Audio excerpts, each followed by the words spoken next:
All right, so here we are. Welcome back, team, listeners, audience, friends, to our Human Disturbance mini podcast series that doesn't yet really have a name. Maybe we'll figure it out by the end. But yeah, we just, in honor of what would have been our opening, or not opening, I guess today would have been the Saturday night shows of the Human Disturbance concert that was canceled due to the pandemic. We are instead celebrating in creative digital ways. And one of the ways that we're doing that is by chatting and so doing some of these little conversations with some company members who want to talk about their relationship to dance and CKDC and human disturbance and all of those great things. So today, or now in this episode, I get to chat with Rachel, who is a new company member, a new cast, a new part of the CKDC community, pretty new to St. Louis too, right? And yeah, Rachel joined, in the winter, and then we were cast together in a duet by Tom Dancy, and we were supposed to show that this weekend, and we actually showed it at Hunsel in February, and I guess that's the one and only time so far that we've performed that piece. But anyway, so Rachel, who are you? Well, I said your name, but your name, your pronouns, how you came to CKDC, your roles at CKDC, your favorite dance styles, anything else you want to share about yourself? Yeah, well, my name is Rachel. My pronouns are she, her. I came to CKDC, actually, I was looking to move to St. Louis for a couple different reasons. And the next thing I just needed was my dance to be lined up and something that I thought would be fruitful in my life and something that I really could align my views with. So I found CKDC and just messaged the info, message on the website, and was like, hey, I'm just looking for a community of dance to be involved in, and I kind of want to move, but I don't really know. So if you could just tell me about the dance community there, maybe I could volunteer. And Erika immediately was like, what's up? Let me tell you everything. I was like, okay, great. So we connected in the summer last year, actually. And then long story short, I moved here in the fall, and it just worked kind of perfectly. So I'm very, very happy and fortunate to be a part of CKDC. So one of my roles there is a teaching artist. I teach an adult modern class. I've taught like a ballet series there for a month. Favorite styles dance probably is modern, but I love a lot of different styles. So I don't like to ever exclude any genre of dance. But yeah, I think that's a lot about me, really. Yeah. Thanks. Very cool. Cool. Yeah, I feel like Erika had mentioned, there's somebody coming to audition who's moving in from out of state, and I feel like it was probably you. Yeah, probably. Yeah, cool. Tell us a little bit about your relationship to human disturbance.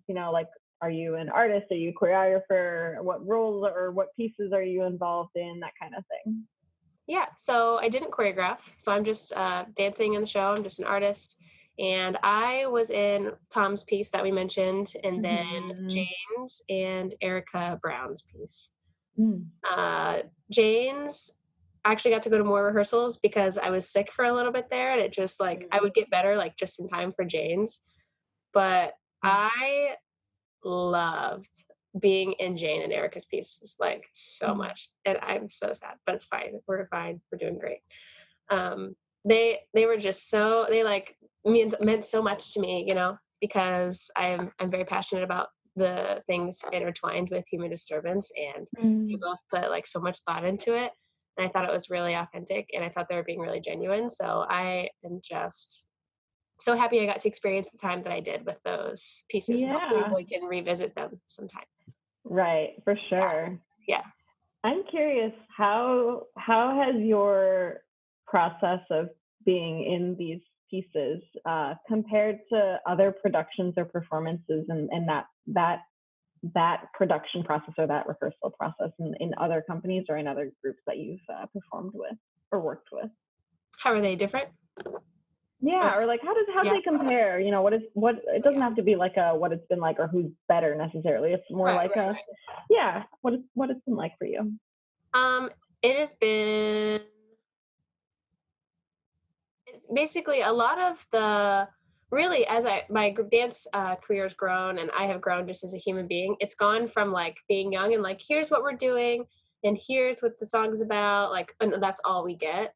It's slowly become this like rising action of just here is what the song is about, but I want to know what you think about the song and I want to know how you can connect with it. So Mhm. it's gotten even more intimate in that way as I've grown and done other dance things. So this even was a step further than I was in college in dance, which was amazing as well. So it's it's very it's a caring process, I would say. Mm. It was Yeah. lots of more talking in rehearsals and Mm. discussing as a group, which I thought was incredible. Like to connect in that way, because then the dance means so much more, and we can portray it better. I think so. It was good. It's definitely, just like a growing thing. Every step of the way, it's just gone up from there. So, yeah, For sure. yeah. Yeah, that really resonates with me too. I think coming in and the intentionality of the design process. Mhm, And actually, I'm like a designer outside of dance in like more of the web space. So I think about design a lot and really think mhm, about the design process of the pieces that we mhm. create for these shows at CKDC, and it's so Yep, intentional and it's so like not heartfelt isn't the right way to say it, or I mean it is that too, but I think right, caring is really I think about more than just like okay and then 5 6 7 8 and go. It's right. really like a whole experience and a connection that has to be there. Mhm, Yeah. yeah. Yeah. How has the pandemic shifted how you think about human disturbance the concert and also human disturbance in general? So for the concert, I think now the concert is even more needed. Um, this was already something on my radar, but it's definitely altered how I think about like pollution and the impact humans have on the planet. Mhm. Even more by just reminding me that I should have a sense of urgency in this area. I think since first learning about this a couple years ago or maybe a year ago was really when I was like I got to make some changes in my life. I was just like I was frantic. I was like, how do I save the planet all by myself? Like Mm. I could do that completely alone with nobody else. um, and then I made a bunch of changes, things that are really attainable and sustainable for me personally, and I think I got comfortable in that.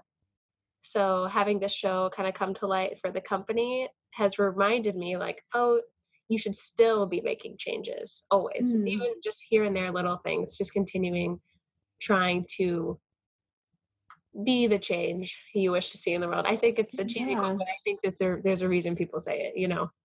But sure, it's for definitely sure. shifted in that aspect for the concert in general.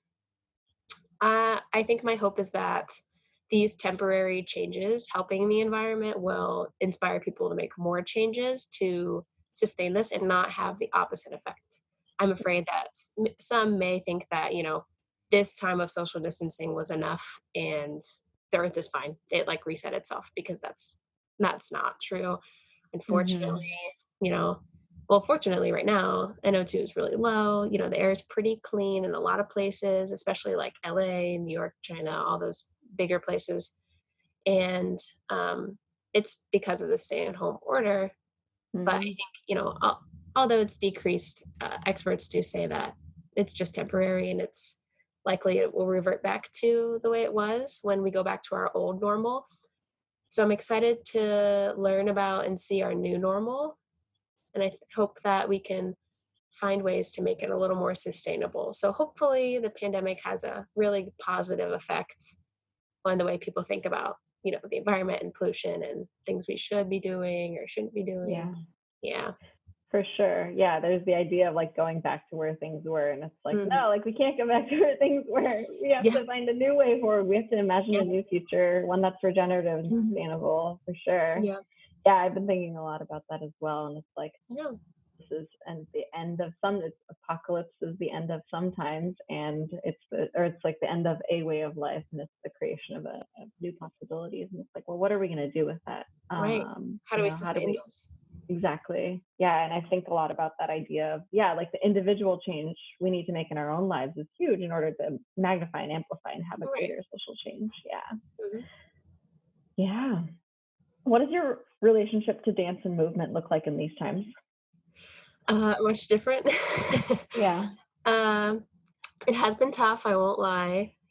I love humans and interacting with them. So I Hmm. think we're all going through that right now, of course. But Yeah. I sometimes I think I feel less inspired and less grounded, and sometimes I think I feel more inspired and more grounded. It kind of goes in waves for me personally. Hmm. I don't think I realized how much I need movement freely with humans.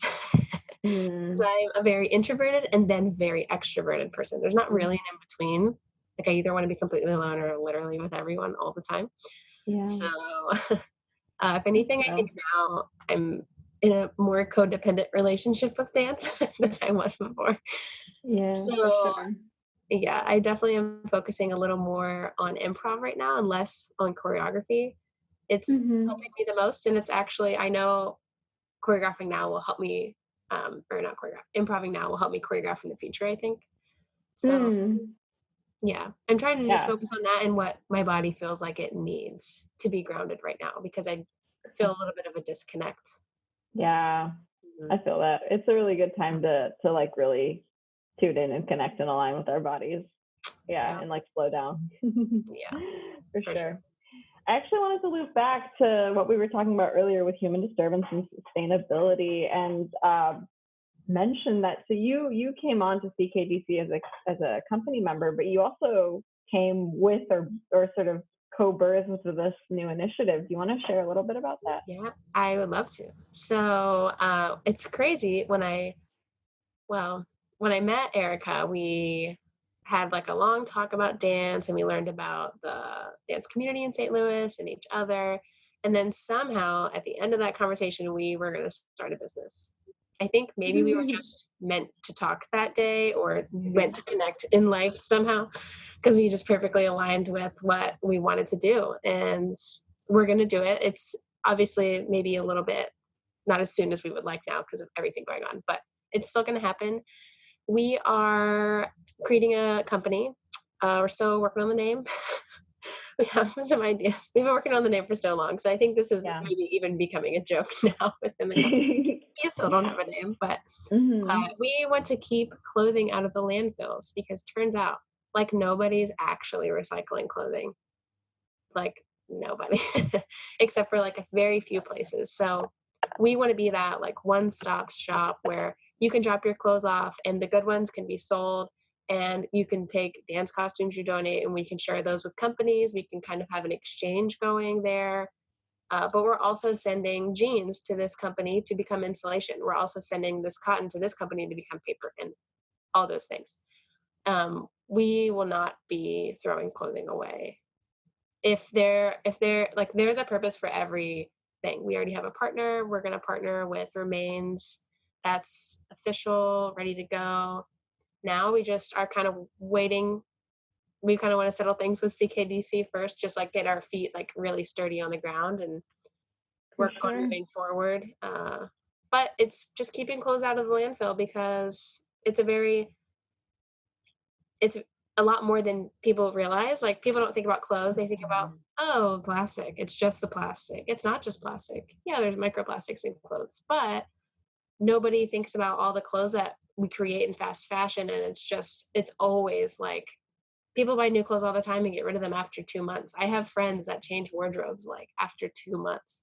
Wow. Yeah. It's there's so many people doing that. And it's just Yeah. because they don't know. I don't think they're purposely trying to hurt the Mm. environment. I just think Mm. it's something they haven't thought about, and we want people to Yeah. think about it. So a big focus on our Yeah. website and pages online will be an education portion that Mm. is really understandable and really just accessible to everyone. So For that's what we're sure. doing. I hope that made sense. Oh I get so yeah. excited Yeah. about it. For sure. And so, listeners who are interested, especially folks who are based in St. Louis, like stay on the lookout for more info on that, because if you want to get involved or you have clothes that you're looking to get rid of in a Mhm, sustainable way, like this is the spot for you. mhm. And shoes, but All of it. all the Yeah, things you wear. for sure. Yeah, and it's like, right. So how do we like get rid of clothing and all the things we wear sustainably, and also just generally reduce our behaviors or like around consumption. Actually, and that's making me think about some of the pieces that we had getting queued up in Human Disturbance. But anyway, well, hopefully we'll be able to show those in a future date. Is there anything else you want listeners to know about dance or performance or CKDC or Human Disturbance? I think that dance can be life-changing, first of all. And I think in times like these, everybody's turning to the arts, whether it's a show or whether it's music or whether it's taking a dance class or a singing lesson or whatever.